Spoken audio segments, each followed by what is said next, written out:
कह रहा है कि चौथे पार्ट पे चलते हैं कि मानव शरीर की जो है सबसे मजबूत हड्डी कौन सी होती है। तो जबड़े की होती है और उसमें भी होती है निचली जबड़े की मजबूत होती है। फीमर की हड्डी जो होती है ये जांघ की होती है, सबसे लंबी होती है, लगभग जो है 48 जो है सेंटीमीटर तक होती है। स्टेपी जो होता है शरीर की सबसे छोटी हड्डी है जो कान में होती है। और एक ट्रिक हमारा था MIS कान के जो है माइकस, इनकस और स्टेप्स जो है हड्डी जो है कान में होती है। टिबिया जो है पैर में होती है। और आगे देखते हैं हम शरीर की एकमात्र हड्डी जो किसी अन्य हड्डी से जुड़ी नहीं है, इसको बोलते हैं हायोड बोलते हैं, हायोड। तो शरीर की एकमात्र हड्डी जो किसी अन्य हड्डी से जुड़ी नहीं होती है उसको क्या बोलते हैं, हायोड बोलते हैं। तो ध्यान रखना, शरीर की एकमात्र हड्डी जो किसी अन्य हड्डी से जुड़ी नहीं होती उसको हायोड बोलते हैं। और इसके बारे में थोड़ी सी जानकारी ले लें कि हायोड जो है इसको फ्री बोन भी कहा जाता है। ये किसी भी हड्डी से कनेक्ट नहीं होती, इसीलिए तो हायोड हो गया भाई। ठीक है, चलते हैं शरीर की एकमात्र कंकाल पेशी कौन है जिसके दोनों सिरे हड्डियों से जुड़े नहीं होते। शरीर की एकमात्र कंकाल पेशी कौन है जो इसके दोनों जो है सिरे हड्डियों से जुड़े नहीं होते हैं। तो जीभ होते हैं, दोनों सिरे जो हड्डियों से नहीं जुड़ी होती है, बिल्कुल सही है, जीभ होती है। अच्छा, इसके बारे में कह रहा है कि जीभ जो है कंकाल पेशी है जो केवल एक हड्डी हायर्ड बोन से जुड़ी होती है। किसे? हायर्ड बोन से जुड़ी होती है। ठीक है, हायर्ड बोन से जुड़ी होती है। नेक्स्ट क्वेश्चन पे हम बात करते हैं। कह रहा है कि वह कौन सी स्थिति है जिसमें हड्डियां कमज़ोर हो जाती है और आसानी से टूट जाती है। तो क्वेश्चन है कि ऑस्टियोपोरोसिस होता है, ऑस्टियोपोरोसिस होता है। वह कौन सी स्थिति है जिसमें हड्डियां कमज़ोर हो जाती है और आसानी से टूट जाती है। तो ऑस्टियोपोरोसिस बोला जाता है, ऑस्टियोपोरिस बोला जाता है। कौन सा? तो ऑस्टियो जो है पोरिस बोला जाता है। ठीक है, ऑस्टियोपोरिस। कह रहा है कि ऑस्टियोपोरिस एक बीमारी है जो कैल्शियम और विटामिन डी की कमी से होती है। इसमें हड्डियाँ कमज़ोर हो जाती है और आसानी से टूट जाती है। ठीक ना, ऑस्टियोपोरोसिस जो है एक बीमारी है जो कैल्शियम और विटामिन डी की कमी से होती है। इससे हड्डियाँ जो है कमज़ोर हो जाती है और टूट जाती है। आते हैं, बात करते हैं कि कॉलर हड्डी यानी कि कॉलर बोन को किस नाम से जाना जाता है। तो इसको नाम से जाना जाता है कि क्लेविकल के नाम से जाना जाता है। कॉलर हड्डी जैसे विराट कोहली कॉलर उठा के चलता है, तो उसको किस नाम से जाना जाता है कॉलर हड्डी को? तो क्लेविकल नाम से। कौन सा? क्लेविकल नाम से जाना जाता है। इसके बारे में क्लेविकल, इसको ब्यूटी बोन भी कहा जाता है। ओए होए होए, इतना सुकून, ब्यूटी बोन कहा जाता है। आपने सुना होगा आलिया भट्ट अपनी ब्यूटी बोन पर वर्क कर रही है। ओए होए, इतना सुकून। आलिया भट्ट जो है क्लेविकल यानी कि ब्यूटी बोन पर जो है अपना जो वर्क कर रही है। कह रहा है कि निम्न में से कौन मानव के पैर की हड्डी नहीं है। देखिए, टिबिया तो है भाई पैर के, फीमर भी जान के है, और फिबुला भी टांग के नीचे सबसे जो है पतला जो है हड्डी शरीर में ही रहता है, फिबुला जिसको बोलते हैं। ठीक है, ह्यूमरस जो है नहीं है। ह्यूमरस ऊपरी जो है भुजा यानी हाथ की हड्डी है। ह्यूमरस कहाँ है? ऊपरी भुजा हाथ की है। कह रहा है कि हड्डियों तथा दांतों में पाए जाने वाला तत्व है। तो हड्डियों और दांतों में पाए जाने वाला जो है कैल्शियम और फास्फोरस है। कैल्शियम और फास्फोरस है। ठीक है, कैल्शियम फास्फोरस है वो सल्फर है। ठीक है, तो हड्डियों तथा दांतों में पाए जाने वाला तत्व है तो कैल्शियम और फास्फोरस वो सल्फर है। इसके बारे में थोड़ी जानकारी ले लो। कह रहा है कि कैल्शियम और फास्फोरस हड्डियों तथा दांतों में कैल्शियम सर्वाधिक पाया जाता है। बिल्कुल सही बात है। मानव शरीर में कुल कितनी मांसपेशियां है? तो 639 है। 639 है। कह रहा है कि मनुष्य में कुल कितनी हड्डियां है? तो 206 है। ठीक है, कह रहा है कि जन्म के समय शिशु में जो है 300 हड्डियां होती है। जब बच्चा बड़ा हो जाता है तो बहुत सी हड्डियां जुड़ जाती है। इस प्रकार एक वयस्क मनुष्य में हड्डियों की कुल संख्या 206। खोपड़ी का अध्ययन क्या कहा जाता है? फ्रेनोलॉजी। क्या कहा जाता है भाई? फ्रेनोलॉजी। बिल्कुल सही बात। और आपने बोल दिया कि खोपड़ी का अध्ययन कहलाता है फ्रेनोलॉजी। खोपड़ी में हड्डियों की संख्या जो 29 है। 8 जो होता है सिर में होता है, और 14 को चेहरा पर होता है, 6 को कान में होता है, 1 गर्दन में होता है। तो खोपड़ी का अध्ययन क्या कहा जाता है? फ्रेनोलॉजी। फोटोलॉजी प्रकाश के अध्ययन को फोटोलॉजी कहते हैं। एंथोलॉजी जो है पुष्पों का अध्ययन को एंथोलॉजी है। पोडोलॉजी जो है मृदा भूमि के अध्ययन को जो कहा जाता है पोडोलॉजी कहते हैं। ठीक है, तो मृदा अध्ययन को जो है पोडोलॉजी कहा जाता है। अच्छा, कह रहा है कि कष्टिका अस्थि यानी कि हायार्ड बोन मानव शरीर की किस जगह पाई जाती है? तो हायार्ड जो है ये गर्दन में, नेक में पाई जाती है, गर्दन में। ठीक है, हायार्ड। हाय ओए होए, कितनी ब्यूटी जो है वो तो हम लोग क्लेविकल हड्डी को बोले थे ना, क्लेविकल हड्डी को ब्यूटी हड्डी। तो कष्टिका जो है, कष्टिका अस्थि हायार्ड बोन मानव शरीर में गर्दन में पाए जाते हैं। ठीक है, मानव गर्दन में पाया जाता है। कह रहा है कि कंडारा टेंडन का क्या अर्थ है? यानी कि टेंडन जो होता है, एक सेकेंड, हमने पढ़ा कि कंडरा, हिंदी ध्यान रखना, बहुत हिंदी भी जरूरी है। तो कंडरा टेंडन का कार्य जो है ये मांसपेशियों से हड्डियों का जोड़ने का काम करता है। किससे? तो मांसपेशियों को जो है हड्डियों से जोड़ने का काम करता है कंडरा। टेंडन का क्या अर्थ होता है? तो ये जो है मांसपेशियों को हड्डियों से जोड़ने का काम करता है टेंडन। ठीक है, यहाँ पे उसको देख लेते हैं कि मांसपेशियों को हड्डियों से जोड़ता है, और टेंडन जो है मांसपेशियों को हड्डियों से निकल करता है। और लिगामेंट जो होता है इसको स्नायु बंधन बोलते हैं। स्नायु नहाई का रे, ठीक ना, तो हड्डी से हड्डी सटाओ, हड्डी से हड्डी से कनेक्ट करता है। ठीक ना, लिगामेंट है, हिंदी में कह रहा है कि नहाई मतलब स्नान करी। ठीक ना, निकलना स्नायु बंधन। ठीक है, तो ध्यान देने वाली बात। हड्डियों को बनाने वाली कोशिका, हड्डियों को बनाने वाली कोशिका को क्या कहा जाता है? तो ऑस्टियोब्लास्ट तैयारी कर जाता, ऑस्टियोब्लास्ट कर जाता है। तो हड्डी को बनाने वाली कोशिका को क्या कहा जाता है? तो ऑस्टियोब्लास्ट कहा जाता है। क्या कहा जाता है? ऑस्टियोब्लास्ट कहा जाता है। अब थोड़ी सी ध्यान देते हैं बात को। ठीक है, कि ऑस्टियोब्लास्ट हड्डी से हड्डियों का अध्ययन को, ठीक है। अच्छा, ऑस्टियोब्लास्ट सेल जो हड्डियों के निर्माण में सहायक होता है, ऑस्टियोब्लास्ट सेल जो होता है हड्डियों को मरम्मत में सहायक होती है। ऑस्टियोक्लास्ट सेल जो होता है हड्डियों को मजबूत करना बनाने का कार्य होता है। ऑस्टियो जो है, तो ऑस्टियोक्लास्ट सेल जो होता है हड्डियों को जो है मजबूत करने में होता है। कह रहा है कि ऑस्टियो जो है, ठीक ठीक एक सेकंड, तो हड्डियों के जो है ऑस्टियोब्लास्ट सेल जो होता है हड्डियों के निर्माण में सहायक होते हैं, ऑस्टियोब्लास्ट सेल कहा जाता है। ऑस्टियोब्लास्ट सेल जो होता है हड्डियों से मरम्मत करने में सहायक होती है। ऑस्टियोक्लास्ट सेल जो होता है हड्डियों को मजबूत बनाने में कार्य, ऑस्टियोक्लास्ट सेल जो होता है हड्डियों को मजबूत बनाने में कार्य करती है, ठीक है। मनुष्य के लार में कौन सा एंजाइम पाया जाता है, तो इसमें जो है टाइलिन भी पाया जाता है, माइलेज भी पाया जाता है। अब पटाई बतावे ना किस लेवल, तो पटायालिन उपयुक्त यानी कि सभी टाइलिन, एमाइलेज एवं पटाइलिन का भी जो है रोल है। तो मनुष्य के लार में जो है कौन सा एंजाइम होता है, तो ठीक ना, तो कहना कि पटा, यानी कि उसको ट्रिक हो गया कि पटा, पटा का मतलब होता है कि पटाइलिन, पटाइलिन हो गया, टाइलिन हो गया, एमाइलेज हो गया, ठीक है। पटा, ठीक है ना, लार में क्या पता है, पटा होता है, लार में पट्टा बना रहता है ना, यानी कि पटाइलिन होता है और उसके बाद जो है टाइलिन हो गया, एमाइलेज हो गया। देखते हैं कि दांतों के अध्ययन को क्या कहा जाता है, ओडोंटोलॉजी कहा जाता है। दांतों के अध्ययन को क्या कहा जाता है, ओडोंटोलॉजी। और फूलों के अध्ययन को एंथोलॉजी, और खगोलीय पिंडों के अध्ययन को कहा जाता है एस्ट्रोनॉमी। पर्वतों के अध्ययन को ओरोलॉजी। ओलोरिकल्चर जो होता है सब्जियों के अध्ययन को कहा जाता है। फिर से एक बार देखते हैं भाई, ध्यान दें कि दांतों के अध्ययन को ओडोंटोलॉजी कहा जाता है, एंथोलॉजी फूलों के अध्ययन को कहा जाता है, एस्ट्रोनॉमी जो होता है खगोलीय पिंडों का अध्ययन को, ओरोलॉजी पर्वतों का अध्ययन को, ओलोरिकल्चर जो है सब्जियों के अध्ययन को कहा जाता है। अब पेडोलॉजी जो है धरती के अध्ययन को कहा जाता है, पेडोलॉजी। और वह कौन सा तत्व है जो एनिमल को कठोर बनाता है, तो फ्लोरीन। एफ हुआ दांत में होता है, एनिमल जो होता है वह कौन सा तत्व है जो एनिमल को कठोर बनाता है, तो फ्लोरीन होता है, ठीक है। फ्लोरीन होता है जो दांतों को कठोर बनाता है। अच्छा, इसके बारे में जानकारी ले लूँ कि एनिमल दांत की बाहरी परत को एनिमल कहते हैं, यह हमारे शरीर का सबसे कठोर भाग है। मनुष्य के दांत में कैल्शियम की मात्रा अधिक होती है, मनुष्य के दांत में कैल्शियम की मात्रा अधिक होती है, ठीक है। मनुष्य के दांत में कैल्शियम की मात्रा कह रहा है कि अगला जो है अल्ना नामक हड्डी कहाँ पाई जाती है, अल्ना। ये भाई हम तो पलना सुने हैं, लेकिन अल्ना जो है भुजा में, भुजा में अल्ना। फलना वाक्य महल के मोबाइल हरा गई बना, अल्ना अल्ना फलना लगता है वैसे नहीं, तो अल्ना कह देगा तो भुजा, ठीक है ना, भुजा में होता है। अल्ना नामक हड्डी कहाँ पाई जाती है, तो भुजा में पाया जाता है, ठीक है। कह रहा है कि टूटी हड्डियों को जोड़ने में किसका प्रयोग किया जाता है, तो प्लास्टर ऑफ पेरिस का कहा है, तो प्लास्टर ऑफ जो है पेरिस का, यानी कि कैल्शियम सल्फेट और H2O होता है, ठीक है। H2O होता है, ध्यान दो। मूर्तियाँ एवं खिलौना बनाने में भी प्लास्टर ऑफ पेरिस का उपयोग होता है। टूटी एवं हड्डियों को प्लास्टर करने में, ब्लैक बोर्ड पर लिखने के लिए चौक का निर्माण होता है, प्लास्टर ऑफ पेरिस से होता है, ठीक है। प्लास्टर ऑफ जो है पेरिस होता है। कंधे और कमर के जोड़ को क्या कहते हैं, तो कमर जो है बाल और सॉकेट जॉइंट, बाल और जो है सॉकेट जॉइंट बोलते हैं। कंधे और कमर के जोड़ को क्या बोलते हैं, कि बॉल और जो है सॉकेट जॉइंट बोलते हैं, बॉल और जो है सॉकेट जॉइंट। कंधे और कमर के जोड़ को क्या कहते हैं, तो बाल और सॉकेट जॉइंट। मानव हड्डी का मुख्य घटक क्या है, मानव हड्डी का जो है मुख्य घटक क्या है, तो कैल्शियम है। मानव हड्डी का मुख्य घटक क्या है, तो कैल्शियम है। कह रहा है कि पाचन तंत्र पर चलते हैं कि भाई पाचन तंत्र महत्वपूर्ण प्रश्न है। मानव में भोजन का पाचन कहाँ से शुरू होता है, तो मुख्य गुहा से होता है, ठीक है। कहाँ से होता है, मुख्य गुहा से होता है, ठीक है। पाचन कह रहा है कि पाचन की प्रक्रिया किस प्रकार होती है, तो मुख्य गुहा या मुख्य गुहा, यानी कि ब्यूकल कैविटी में दांत, जीभ और लार ग्रंथियाँ होती हैं। दांत भोजन को छोटे छोटे टुकड़ों में काटता है, दांत भोजन को जो है छोटे छोटे टुकड़ों में काटता है और उसे चबाता एवं पिसता है, इसलिए दांत भौतिक पाचन में मदद करते हैं। कह रहा है क्वेश्चन कि हमारे मुंह में पाई जाने वाली लार ग्रंथियाँ बनती है और जीभ की मदद से लार भोजन मिलता है। तो लार में होता है पटा, हमने सुना है पटाइलिन, एटाइलिन और जो है पट्टा, ठीक है। तो टाइलिन हो गया, एमाइलेज हो गया, तो एमाइलेज हो गया, ठीक है, पार्टी हो गया, ठीक है, या पटा कह सकते हो कि PTA पटा, ठीक है। देखते हैं, कह रहे क्वेश्चन नेक्स्ट जो है कि मानो कि आहार नाली लगभग कितनी फीट होती है, तो 32 फीट होती है। मानो आहार की नाली लगभग कितनी फीट होती है, तो कितनी फीट लंबी होती है, तो 32 फीट होती है, ठीक है, 32 फीट होती है। कह रहा है कि आहार नाल जो होता है, आहार नाल मुँह, गुहा, ग्रसनी, ग्रासिका, अमाशय, छोटी आंत, बड़ी आंत, मलाशय और मलद्वार से बनी होती है। तो फिर से एक बार देखते हैं, पहले आहार नाल में हम आहार नाल लेते हैं, मुख्य गुहा और ग्रसनी में होती है, फिर ग्रासिका और अमाशय, ठीक है। उसके बाद छोटी आंत में आती है, फिर उसके बाद बड़ी आंत में, फिर मलाशय में और फिर मलद्वार से बाहर हो जाती है।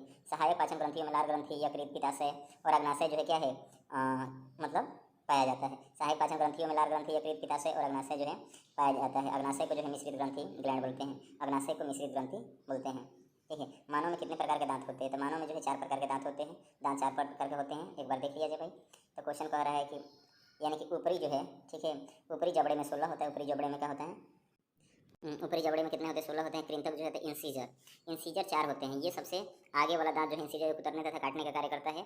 उसके बाद कैनाइन होते हैं, ये दांत भोजन को चीरने फाड़ने में, कैनाइन जो होता है, इसे कुत्ते में जो कैनाइन होता है, हम लोग भी नॉनवेज खाते हैं, काटते फिरते हैं, तो उसमें कैनाइन ही होता है।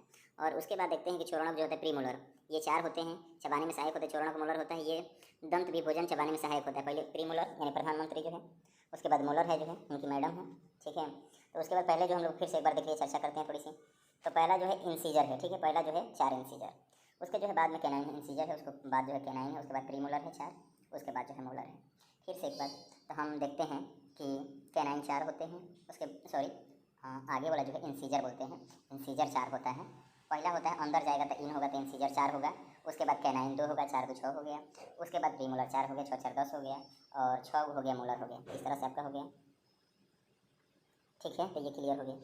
उसके बाद देखते हैं कि निम्न में से लार में कौन से एंजाइम पाए जाते हैं। तो लार में हमने पढ़ा था कि पट्टा, लार में जो है पट्टा यानी कि पाइलिन, टाइलिन और एमाइलेज होता है, ठीक है। तो यहाँ देखते हैं कि लार में मुख्यतः निम्न एंजाइम पाए जाते हैं, ठीक है। अच्छा, लार में जो है मुख्य एंजाइम पाए जाते हैं। टाइलिन जो होता है स्टार्च का माल्टोज शर्करा में परिवर्तित करता है। टाइलिन जो होता है स्टार्च का माल्टोज शर्करा में परिवर्तित करता है, और माल्टोज होता है माल्टोज शर्करा का ग्लूकोज में परिवर्तन करना। माल्टोज जो है माल्टोज शर्करा को ग्लूकोज में परिवर्तन करता है। लाइसोजाइम होता है जीवाणुनाशी, लाइसो जो होता है जीवाणुनाशी होता है, ठीक है। क्या होता है? जीवाणुनाशी होता है, ठीक है। तो लाइसो जो होता है जीवाणुनाशी होता है। कह रहा है कि मानव में कितनी लार ग्रंथियाँ पाई जाती हैं? 3। मानव में कितनी लार ग्रंथियाँ पाई जाती हैं? 3 पाई जाती हैं, ठीक है। कौन कौन लार ग्रंथियाँ देख लेते हैं भाई, बहुत बढ़िया से क्वेश्चन है। लार ग्रंथि जो है, लार ग्रंथि, इनके द्वारा जो है लार श्रावण किया जाता है। लार का मुख्य कार्य भोजन में उपस्थित स्टार्च का पाचन करना, भोजन के चिकना ओघलनशील बनाना। लार ग्रंथि 3 प्रकार की होती है, कर्णमूल या पैरोटिड लार ग्रंथि, ठीक है। पैरोटिड लार ग्रंथि हो गया, पैरो से जो क्या है एक अधोहन हो गया, अधोहन। ये सब मैक्सिलरी या सब मैंडिबुलर लार कहते हैं, ठीक है। उसके बाद जो है ये हो गया कि सब मैंडिबुलर, अथवा जिन्हें कहते हैं कि सब लिंगुअल लार ग्रंथि, सब लिंगुअल जो है लार ग्रंथि। अच्छा, उसके बाद देखें कि निम्न में से किसे ट्रैफिक पुलिसमैन के नाम से जाना जाता है। तो एपीग्लोटस को जो है निम्न में से किसे ट्रैफिक पुलिसमैन के नाम से जाना जाता है, ठीक है। तो निम्न में से किसे ट्रैफिक पुलिसमैन के नाम से जाना जाता है, तो एपीग्लोटस, किसे? एपीग्लोटस के नाम से जाना जाता है, ठीक है। एपीग्लोटस के नाम से जाना जाता है। ग्रासनी की लंबाई लगभग कितनी होती है? तो ये 25 सेंटीमीटर। ग्रास नली की लंबाई कितनी होती है? तो 25 सेंटीमीटर होती है। एक संकरीपेशीय नली है जो करीब 25 सेंटीमीटर लंबी होती है। ध्यान देना, ग्रास नली की लंबाई लगभग कितनी होती है? तो 25 सेंटीमीटर होती है, ठीक है। कह रहा था कि इसका मुख्य काम भोजन को मुख्य गुहा से आमाशय में पहुंचाना। एसियल हाइड्रोक्लोरिक की बात करते हैं। अम्ल का श्रावण आहार नाल के किस भाग से होता है? तो आमाशय है, जिसको मिश्रित ग्लैंड बोलते हैं हम लोग। शरीर में एक ही मिश्रित ग्रंथि है, आमाशय ग्रंथि को। तो एसियल हाइड्रोक्लोरिक अम्ल का श्रावण आहार नाल के किस भाग से होता है? तो आमाशय, ठीक है। आमाशय की कह रहा है कि आमाशय की ऑक्सिंटिक कोशिकाओं से एसियल अम्ल का श्रावण होता है। आमाशय की ऑक्सिंटिक कोशिकाओं से एसियल अम्ल का श्रावण होता है, ठीक है। तो ध्यान देखते हैं। कह रहा है कि हाइड्रोक्लोरिक अम्ल भोजन के माध्यम को अम्लीय बना देता है। हाइड्रोक्लोरिक अम्ल भोजन के माध्यम को अम्लीय बना देता है, ठीक है। कह रहा है कि पाचन क्रिया में प्रोटीन निम्न में से किस पदार्थ में बदल जाता है? तो ये पेप्टोन में बदल जाता है। किसमें? पेप्टोन में। पाचन क्रिया में प्रोटीन निम्न में से किस पदार्थ में बदल जाता है? तो ये पेप्टोन में बदल जाता है। मानव शरीर में पाचन का अधिकांश भाग संपन्न होता है तो छोटी आंत में, ठीक है। भोजन का सर्वाधिक, कह रहा है कि भोजन का सर्वाधिक पाचन तथा अवशोषण कहाँ होता है भाई? तो छोटी आंत में। छोटी आंत की दीवारों से आंतरिक रस निकलता है, जिसमें निम्न एंजाइम होते हैं, इरेप्सिन होते हैं, माल्टोज होते हैं, सुक्रोज होते हैं, लैक्टोज होते हैं और जो है लाइपेज होते हैं। कह रहा है कि छोटी आंत की दीवारों से आंतरिक रसें निकलती है, जिसमें निम्न एंजाइम होते हैं, इरेप्सिन होते हैं, माल्टेज होते हैं, सुक्रोज होते हैं और लैक्टोज होते हैं और लाइपेज होते हैं। और छोटी आंत में भोजन का पाचन क्षारीय माध्यम होता है। कौन सा माध्यम होता है भाई? तो क्षारीय माध्यम होता है। कह रहा है क्योंकि अंतरीय रस का पीएच मान 8.8 से 8.3 होता है। मनुष्य में लगभग प्रतिदिन 2 लीटर आंतरिक रस निकलता है। मनुष्य में प्रतिदिन कितना लीटर आंतरिक रस निकलता है? तो 2 लीटर निकलता है। और छोटी आंत का प्रारंभिक भाग क्या कहलाता है? तो ग्रहणी कहलाता है। कौन सा? ग्रहणी, यानी कि डिओडेनम कहलाता है। डिओडेनम कहलाता है, ग्रहणी को कहा जाता है डिओडेनम, ठीक है। छोटी आंत को 3 भागों में विभक्त किया गया, अग्र, क्षुद्रांत तथा क्षुद्रांत। छोटी आंत का प्रारंभिक भाग ग्रहणी बोला जाता है, डिओडेनम बोला जाता है, ठीक है। क्या बोला जाता है? डिओडेनम बोला जाता है। छोटी आंत के जो मध्य भाग होता है उसको इंग्लिश में जेजुनम बोला जाता है। अग्र क्षुद्रांत बोला जाता है, अग्र जो है क्षुद्रांत। छोटी आंत का निचला भाग जो होता है तो क्षुद्रांत इलियम बोला जाता है। छोटी आंत का निचला भाग जो होता है क्षुद्रांत होता है। क्या होता है? क्षुद्रांत होता है। अच्छा, कह रहा है कि छोटी आंत को आहार नाल का सबसे लंबा भाग माना जाता है, जिसकी लंबाई 6 से 7 मीटर होती है। यानी कि छोटी आंत का आहार नाल का सबसे लंबा भाग माना जाता है, जिसकी लंबाई 6 से 7 मीटर होती है, ठीक है। तो ध्यान देंगे हम। क्वेश्चन कह रहा है कि इनमें से कौन सी ग्रंथि पाचन तंत्र में सम्मिलित ग्रंथियों में नहीं है। तो एड्रिनल जो ग्रंथि है ये पाचन में नहीं है, यकृत पाचन में है, लार ग्रंथि है, अग्नाशय है। लेकिन एड्रिनल जो ग्रंथि है ये पाचन तंत्र में सम्मिलित नहीं है। कह रहा है कि सहायक पाचन ग्रंथियों में लार ग्रंथि, यकृत, पित्ताशय और अग्नाशय मुख्य के अंदर दांत भोजन को चबाते हैं, जीभ स्वाद को पहचानती है और भोजन को लार के साथ मिलाकर इसे अच्छी तरह से चबाने के लिए सुगम बनाती है। ठीक है। शरीर में पाए जाने वाले सबसे बड़ी ग्रंथि का नाम क्या है? तो शरीर में पाए जाने वाले सबसे बड़ी ग्रंथि का नाम जो है यकृत है। शरीर में सबसे पाए जाने वाला बड़ी ग्रंथि को यकृत कहते हैं। मिश्र ग्लैंड अग्नाशय को बोला जाता है। और शरीर में सबसे जो है पाए जाने वाली बड़ी ग्रंथि यकृत ग्रंथि है। ठीक है, यकृत है। अच्छा, यकृत जो है कह रहा है कि यह मानव शरीर की सबसे बड़ी ग्रंथि है जिसका वजन लगभग 1.5 से 2 kg होता है। फाइब्रोनोजोन जो होता है नामक प्रोटीन का उत्पादन यकृत से ही हो जाता है, जो रक्त का थाका बनने में सहायता करता है। फाइब्रोनोजिन से ही रक्त का थाका बनता है, ध्यान रखना। हिपैरिन जो है, हिपैरिन नामक प्रोटीन का उत्पादन यकृत के द्वारा ही होता है, जो शरीर के अंदर रक्त को जमने से रोकता है। देखिएगा, हिपैरिन भी जो होता है तो यकृत से ही होता है, जो रक्त के थाका बनने से रोकता है। और फाइब्रोनोजोन है वो रक्त जिसे बाहर गिरने लगता है उसको थाका बनाने में काम करता है। तो ध्यान देना है। अमाशय कह रहे हैं, अमाशय की आहार धारण करने की क्षमता कितनी होती है? तो 1 से 3 लीटर तक होती है। ठीक है, 1 से 3 लीटर तक होती है अमाशय। ठीक है, वहाँ पीछे अमाशय की आहार धारणा की क्षमता कितनी होती है? 1 से 3 लीटर तक होती है। कह रहे कि निम्न में से वह अंग कौन सा है जो मानव शरीर में ग्लाइकोजेन के रूप में कार्बोहाइड्रेट का जमा करता है? तो यकृत है। यकृत जो है निम्न में से वह कौन सा अंग है जो मानव शरीर में ग्लाइकोजेन के रूप में कार्बोहाइड्रेट को जमा करता है? तो यकृत है। कौन सा है? यकृत है। ठीक है, कौन सा है? यकृत है। कह रहा है कि पीत निम्न में से किसके द्वारा स्रावित किया जाता है? तब पीत यकृत के द्वारा स्रावित किया जाता है। हमने पढ़ा कि फाइब्रोनोजेन इसी में होता है जो बाहरी रक्त के थाका बनाने में काम करता है, और हिपैरिन यकृत में ही होता है। हिपैरिन भी इसी में होता है जो क्या काम करता है कि ब्लड को तरल बनाए रखता है, यानी कि लिक्विड फॉर्म में शरीर में। तो हिपैरिन जो है, ठीक है। और जो है फाइब्रोनोजोन भी हमने कहा कि इसी में होता है।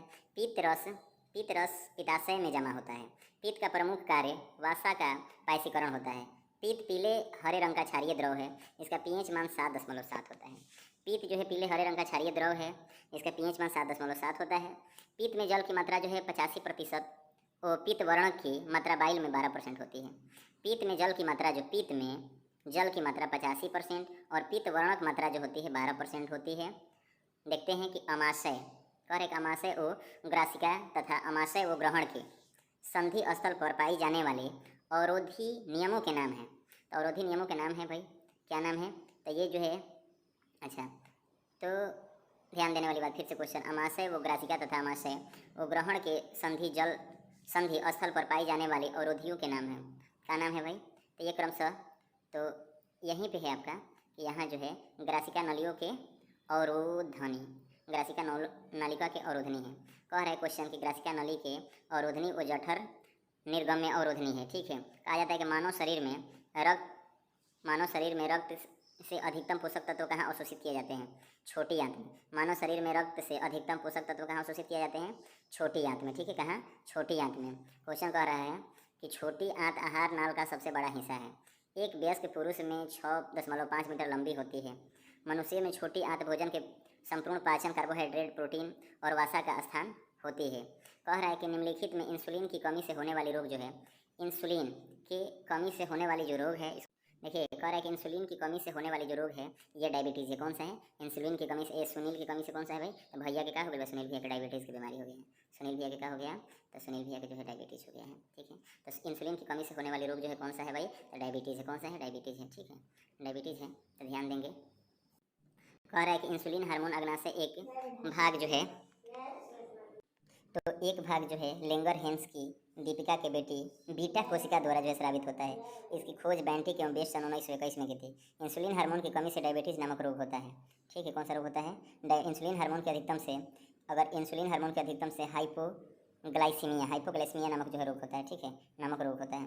कह रहा है कि ग्रासनली से भोजन सर्वप्रथम अमाशय के किस भाग में पहुँचता है? तो ये पहुँचता है कार्डियक या जठरागम्य भाग में। ठीक है, फिर से ग्रासनली से भोजन सर्वप्रथम अमाशय के किस भाग में पहुंचता है? तो ये पहुंचता है जठरागम्य भाग में। ठीक है, तो ध्यान देने वाली बात, ग्रासनली से भोजन सर्वप्रथम अमाशय के किस भाग में पहुंचता है? तो कार्डिक बोला जाता है, कार्डिक या जो है जठरागम्य भाग में। ठीक है, अमाशय को 3 भागों में विभक्त किया जाता है। अमाशय को 3 भागों में विभक्त किया जाता है, कार्डिक या जठरागम्य भाग, जठरी निर्गमयी भाग और फंडिस भाग। एक जो है जठरागम्य भाग, जठर निर्गमय भाग और फंडिस भाग। ठीक है, क्या है? फंडिस भाग। क्वेश्चन कह रहा है कि ग्लूकागन नामक तत्व का निर्माण कौन सी कोशिकाएं करती है? तो ये करती है अल्फा कोशिकाएं। कौन सा? अल्फा। ग्लूकागॉन नामक जो है तत्व का निर्माण कौन सी कोशिकाएं करती है? तो ये जो है अल्फा जो है कोशिकाएं करती है। कौन? अल्फा कोशिकाएं करती है। अच्छा, क्वेश्चन है कि अग्नाशय में, कह रहा है क्वेश्चन कि अग्नाशय में अल्फा नामक कोशिकाएं ग्लूकागॉन नामक तत्व निर्मित करती है। ग्लूकागॉन इंसुलिन के प्रभावों को संतुलित करके रक्त में शर्करा स्तर को सामान्य बनाए रखता है। अच्छा, क्वेश्चन है कि अग्नाशयी का गामा कोशिकाएं सोमेटोस्टेटिन नामक एक तत्व बनाती है जो इंसुलिन और ग्लूकागॉन के बीच जो है संचार का कार्य करता है। जिह्वा मुख्य गुहा में, क्वेश्चन देखिए फिर से, कह रहा है कि जिह्वा मुख्य गुहा में आधार तल से किस रचना द्वारा जुड़ी होती है? जिह्वा जो है मुख्य गुहा में आधार तल से किस रचना द्वारा जुड़ी होती है? यानी कि फ्रेनुलम लिंगुअल या सबलिंगुअल या टेंडन। तो इसमें हो जाएगा फ्रेनुलम लिंगुअल। और कि जीभ जो है मुखबा गुहा में आधार तल से किस रचना द्वारा जुड़ी होती है? तो यानी कि फ्रेनुलम और लिंगुअल। ठीक है, अगले क्वेश्चनों को हम लोग देखते हैं। कह रहा है क्वेश्चन कि दूध में जो है प्रोटीन को पचाने वाला एंजाइम है। तो ये है दूध वाला रेनिन है। बच्चों में जो है इसी के वजह से दूध जो है पचाया जाता है, जिसे हम लोग में HCl होता है पुरुषों में। लेकिन दूध प्रोटीन को पचाने वाला एंजाइम है तो रेनिन है। कौन सा एंजाइम है? रेनिन है। कह रहा है कि अमाशय से निकलने वाले जठर रस में निम्न एंजाइम रेनिन जो है अमाशय से निकलता है। कहाँ से? अमाशय से। दूध से दही, दूध से घुली हुई प्रोटीन केसोनोजेन को ठोस प्रोटीन कैल्शियम पैराकेसिनेट के रूप में बदल देता है। पेप्सिन यानी कि प्रोटीन को खंडित कर पेप्टोनस के रूप में बदल देता है। ठीक है, पेप्टोनस के रूप में जो है बदल देता है। ठीक है, कह रहे भोजन किस रूप में ग्रसनी से ग्रसिका में, ठीक है, कह रहे कि भोजन जो है किस रूप से ग्रसनी से ग्रसिका में तथा ग्रसिका से अमाशय में पहुँचती है? तो ये है बोलस। अरे बोलबे मंगरुआ, बोलबे रे, राखी कपूर तो बोलते बड़ी। यानी कि भोजन किस रूप में ग्रसनी से ग्रसिका में तथा ग्रसिका से अमाशय में पहुँचती है? तो बोलस। किससे? बोलस होता है। ठीक है, बोलस होता है। ठीक है, कह रहा है कि एक वयस्क मनुष्य का पूरा पाचन तंत्र कितने मीटर लंबा होता है? एक वयस्क जो है मनुष्य का पूरा पाचन तंत्र कितने मीटर लंबा होता है? मुख से गुहा तक कितने मीटर लंबा होता है? तो 9 मीटर होता है। कह रहा है कि एक वयस्क मनुष्य का पूरा पाचन तंत्र कितने मीटर लंबा होता है? तो 9 मीटर। अच्छा, खोपड़ी में हड्डियों की संख्या जो था 29 था। ठीक है, लेकिन सिर में 8 था, तो यहाँ जो है 9, उसे कोई रिलेशन है। कह रहा है कि एक वयस्क मनुष्य का पूरा पाचन तंत्र सिस्टम मुख से गुद्दा तक की औसतन लंबाई 9 मीटर होती है, जिसमें छोटी आंत की लंबाई जो है 6.5 मीटर और बड़ी आंत की लंबाई 1.5 मीटर वाकई अन्य होती है। ठीक है, वाकई जो है अन्य होती है। कह रहा है परिसंचरण तंत्र, महत्वपूर्ण प्रश्न होता है परिसंचरण तंत्र का। परिसंचरण तंत्र, सर्वप्रथम रक्त परिसंचरण तंत्र का अध्ययन किसने दिया था? अच्छा, तो लैंड स्टीनर दिया था। कौन दिया था भाई? सर्वप्रथम परिसंचरण तंत्र का कहता। ठीक है, तो यानी कि परिसंचरण तंत्र। तो सर्वप्रथम रक्त परिसंचरण तंत्र का अध्ययन जो है किसने किया था? अध्ययन किया था विलियम हार्वे किया था। कौन भाई?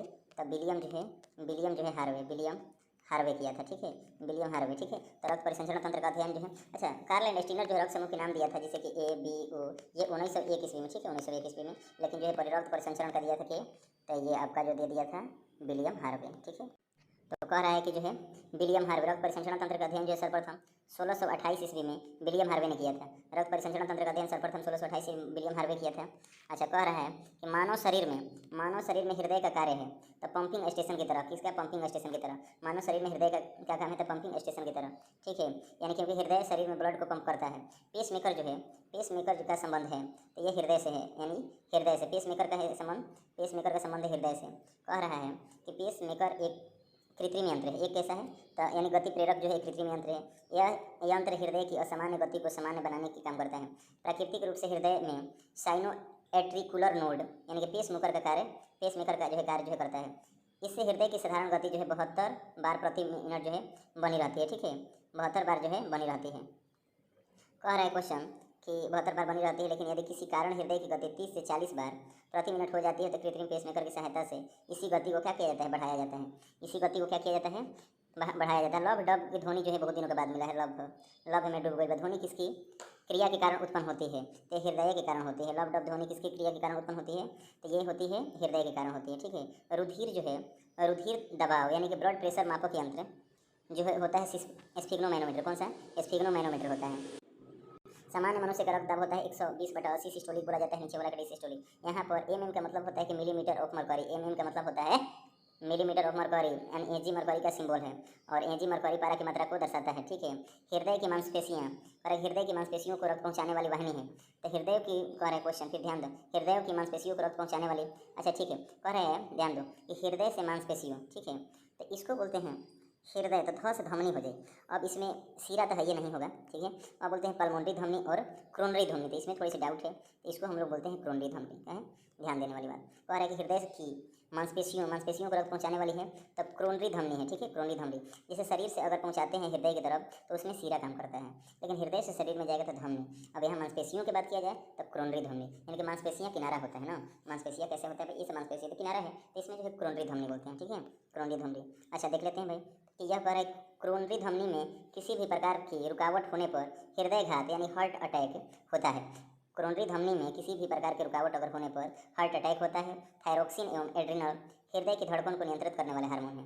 थायरोक्सिन हो गया और एड्रिनल हो गया, हृदय की धड़कन को नियंत्रित करने वाला हार्मोन हो गया, ठीक है। कह रहा है कि निम्नलिखित में से कौन मानव शरीर के विभिन्न अंगों का ऑक्सीजन वाहक है, ठीक है। तो निम्नलिखित में से कौन मानव शरीर के विभिन्न अंगों का ऑक्सीजन वाहक है, तो लाल रक्त कोशिकाएं, कौन सा है, लाल रक्त कोशिकाएं होना चाहिए, देख लेते हैं, ठीक है। और यही है लाल रक्त कोशिकाएं हैं, आरबीसी जिसको बोलते हैं, ठीक है, लाल रक्त कोशिकाएं, यानी कि आरबीसी का निर्माण अस्थि मज्जा में होता है और मृत्यु प्लीहा में होता है।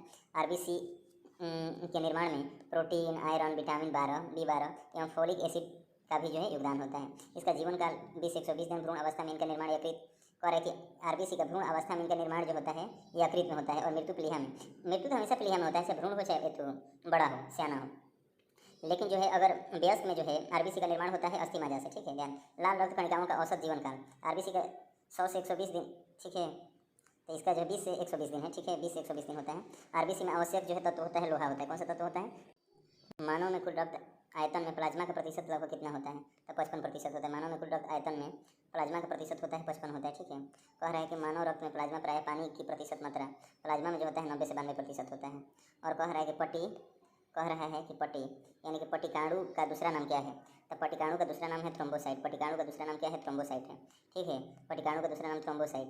कह रहा है कि प्रोथ्रोम्बिन जो रक्त का थक्का जमाने के लिए जिम्मेदार है, रक्त प्लेटलेट्स के द्वारा स्रावित किया जाता है। कह रहा है कि किसकी उपस्थिति में रुधिर वाहिनियों में रक्त अंतचित नहीं होता है, रक्त जो है अंतचित जो है नहीं होता है, तो हिपैरिन की उपस्थिति में, क्या है, हिपैरिन की उपस्थिति में। फिर से क्वेश्चन देख लो एक बार, और किसकी उपस्थिति में रुधिर वाहिनियों में रक्त जो है अंतचित नहीं होती है, तो हाइपैरिन की उपस्थिति में। हिपैरिन नामक जो है यह जो है यकृत में इसका जो उत्पाद होता है, नामक प्रोटीन का उत्पाद यकृत के द्वारा होता है, हिपैरिन और फिब्रोनायोजिन होता है के द्वारा होता है, जो शरीर के अंदर रक्त जमने करता है, फिब्रोनायोजिन होता है, वो बाहर के लिए होता है। रुधिर स्कंदन, कह रहे हैं कि रुधिर स्कंदन यानी रक्त का जमाव निम्नलिखित में से किसी प्रोटीन के द्वारा होता है, ये फाइब्रोनोजिन के द्वारा होता है, ये फाइब्रोनोजिन के बारे में, इसका भी निर्माण जो है यकृत में होता है, यानी रुधिर स्कंदन निम्नलिखित में से किस प्रोटीन के द्वारा होता है, तो फाइब्रोनोजिन। कह रहा है कि फाइब्रोनोजिन नामक जो है प्रोटीन का उत्पादन यकृत से ही होता है, जो रक्त का थक्का बनने से सहायक होता है, ठीक है, सहायता होता है। कह रहा है कि रक्त में श्वेत रक्त WC का मुख्य प्रयोजन क्या है, अच्छा WC का होता है कि बाहरी जो भी होता है शरीर पे प्रॉब्लम, यानी कि फीवर हो जाता है, मतलब एंटी, उसको जो है प्रतिरक्षित करना, क्या करना, प्रतिरक्षित करना। इसमें देखते हैं कि WBC का क्वेश्चन था कि क्या काम है, तो इसका होता है संक्रमण से संघर्ष करना, ठीक है, संक्रमण से। WBC का अत्यधिक भाग जो है 60 से 70% न्यूट्रोफिल्स कणिकाओं का बना होता है। न्यूट्रोफिल्स कणिकाएं रोगाणुओं तथा जीवाणुओं का भक्षीकरण करती है। कह रहा है रक्त का शुद्धिकरण किया जाता है डायलिसिस किडनी द्वारा, ठीक है, किडनी के डायलिसिस द्वारा। मानव शरीर में खून की शुद्धिकरण की प्रक्रिया कहलाती है डायलिसिस, प्रक्रिया क्या कहलाती है, डायलिसिस कहलाती है। मानव रुधिर ब्लड में कोलेस्ट्रॉल का क्या सामान्य स्तर है, तो कोलेस्ट्रॉल का जो है सामान्य स्तर है 180 से 200 mg/% होता है, ठीक है। कह रहा है कि मनुष्य में समान निरंतर रुधिर शर्करा स्तर प्रति 100 ml रुधिर होता है, तो 80 से 100 mg होता है, 80 से 100 mg, ठीक है। कह रहा है क्वेश्चन कि रक्त का ग्लूकोज स्तर सामान्यतः व्यक्त किया जाता है, तो ये किससे व्यक्त किया जाता है, मिलीग्राम प्रति डेसीलीटर, ठीक है, मिलीग्राम प्रति जो है डेसीलीटर, मिलीग्राम प्रति डेसीलीटर में। कह रहा है किस प्रक्रिया द्वारा श्वसन के दौरान गैसें रुधिर में प्रवेश करती है और फिर उसे छोड़ती है, तो देखते हैं। कह रहा है क्वेश्चन के जो है किस प्रक्रिया द्वारा भोजन जो है श्वसन के दौरान गैसें जो है रुधिर प्रवेश करती है और फिर उसे छोड़ती है, तो श्वसन द्वारा, संवहन द्वारा, ठीक है, संवहन द्वारा। देख लेते हैं, तो यहाँ संवहन द्वारा, किसके द्वारा, संवहन द्वारा। कहता है कि रक्तदाब जो है रक्तदाब का नियंत्रण कौन करता है, तो अधिवृक्क एड्रिनल ग्रंथि करता है। रक्तदाब का जो नियंत्रण कौन करता है? एड्रिनल। मानव का रक्त जो होता है 7.4 होता है, 7.4 होता है, ठीक है। और मानव रक्त का पीएच मान होता है 7.4। अच्छा, कह रहा है कि पीएच का जो है पोटेंशियल ऑफ हाइड्रोजन होता है, पोटेंशियल ऑफ हाइड्रोजन होता है। पीएच स्केल से किसी घोल का अम्लीय, क्षार या उदासीन गुण का पता करते हैं। अम्लीय जो होता है वे पदार्थ जिनका पीएच मान 7 से कम होता है वे अम्लीय होते हैं। जिनका मान पीएच से 7 से कम होता है, 7 से अधिक होता है क्षारीय, 7 बराबर होता है उदासीन। रक्त का लाल रंग जो होता है हीमोग्लोबिन के कारण होता है। हीमोग्लोबिन में ही हीम नामक रंजक डाई होता है, ठीक है। हीमोग्लोबिन में हीम नामक रंजक डाई होता है। कह रहा है क्वेश्चन कि फेफड़े से हृदय के लिए रक्त को ले जाने वाले रुधिर वाहिका को क्या कहते हैं? तो फुस्फुसिया कहते हैं, फुस्फुसिया। अरे सॉरी, क्या कहते हैं? तो ये कहते हैं फुस्फुसिया, ठीक है, फुस्फुसिया। फेफड़े से हृदय के लिए रक्त को ले जाने वाले रुधिर वाहिका कहा जाता है, तो फुस्फुसिया कहा जाता है, ठीक है। क्या कहा जाता है? फुस्फुसिया। कह रहा है कि सदैव शुद्ध रुधिर परिसंचरण करती है धमनियों में। सदैव शुद्ध रुधिर परिसंचरण, शुद्ध कहेगा तो धमनी, शुद्ध धस तो धमनी हो गई भाई, ठीक है। कह रहा है क्वेश्चन, देखते हैं। कहता है कि निम्नलिखित में से किसको मानव शरीर का रक्त बैंक कहा जाता है? प्लीहा को रक्त बैंक कहा जाता है। प्लीहा को कहा जाता है रक्त बैंक कहा जाता है, ठीक है। प्लीहा में डब्ल्यूबीसी का उत्पादन तथा आरबीसी का विनाश होता है, इसलिए इसे आरबीसी का कब्रिस्तान कहा जाता है, ठीक है। कह रहा है कि रक्त में आरबीसी को बढ़ने से कौन सी स्थिति बन जाती है? एनीमिया बढ़ जाती है। आरबीसी अगर देखो, अगर रक्त में आरबीसी के बढ़ने से कौन सी स्थिति बन जाती है? तो एनीमिया हो जाती है, ठीक है, एनीमिया। कह रहा है कि एनीमिया एक स्थिति है जिसमें रक्त में लाल कोशिकाओं की या हीमोग्लोबिन की कमी हो जाती है। हीमोग्लोबिन की कमी हो जाती है, ठीक है। फिर से क्वेश्चन था कि रक्त में आरबीसी के बढ़ने से कौन सी स्थिति बन जाती है? रक्त में बढ़ने से, आरबीसी के बढ़ने से कौन सी स्थिति बन जाती है? तो ये कहाँ है कि एनीमिया कहाँ है भाई, ठीक है। अच्छा, देखते हैं एनीमिया। कह रहा है आगे क्वेश्चन पे चलते हैं। कह रहा है कि किनकी जो है किनकी भित्तियों रक्त द्वारा डाले गए दबाव को रक्तदाब कहा जाता है? तो धमनियों। कह रहा है किनकी भित्तियों पर जो है रक्तदाब डाले गए दबाव को जो है रक्तदाब कहा जाता है? तो धमनियों। क्वेश्चन कह रहा है कि प्रतिदिन सामान्यतः हमारे हृदय के कपाट बल्ब लगभग कितनी बार खुलती है और बंद होती है? 20,000 बार। कितने बार? 20,000। प्रतिदिन सामान्यतः हमारे हृदय के कपाट बल्ब जो है लगभग कितने बार खुलते हैं, बंद होते हैं? तो 20,000 बार। कितना बार? 20,000। ईसीजी तो वही हृदय से है, ठीक है। इलेक्ट्रोकार्डियोग्राफ। जब रक्त में ऑक्सीजन की सांद्रता को कमी आती है तो श्वास की गति क्या हो जाती है? श्वास की गति की जो है, कह रहा है कि जब रक्त में ऑक्सीजन की सांद्रता की कमी आती है तो श्वास की गति क्रमशः क्या हो जाती है? बढ़ती है। जब रक्त में ऑक्सीजन की सांद्रता में कमी आती है तो श्वास की गति जो क्रमशः बढ़ती है, ठीक है। क्या हो जाती है? बढ़ती है। कह रहा है कि हीमोग्लोबिन के संदर्भ में निम्नलिखित में से सही कथन कौन से है? तो देखते हैं भाई कौन से कथन सही है। तो इसमें 1, 2, 3 और जो है सही, ठीक है, 1, 2, 3 है सही। कह रहा है कि जो है क्या है कि हीमोग्लोबिन के संदर्भ में निम्नलिखित में से कौन से कथन सही है? तो रक्त में ऑक्सीजन का परिवहन करता है, सही है। लौह युक्त यौगिक होते हैं, कुछ रोगों के विरुद्ध जो है प्रतिरक्षा प्रदान करता है। चलिए, बहुत बहुत धन्यवाद। इस तरह से ये खत्म, टाटा बाय बाय।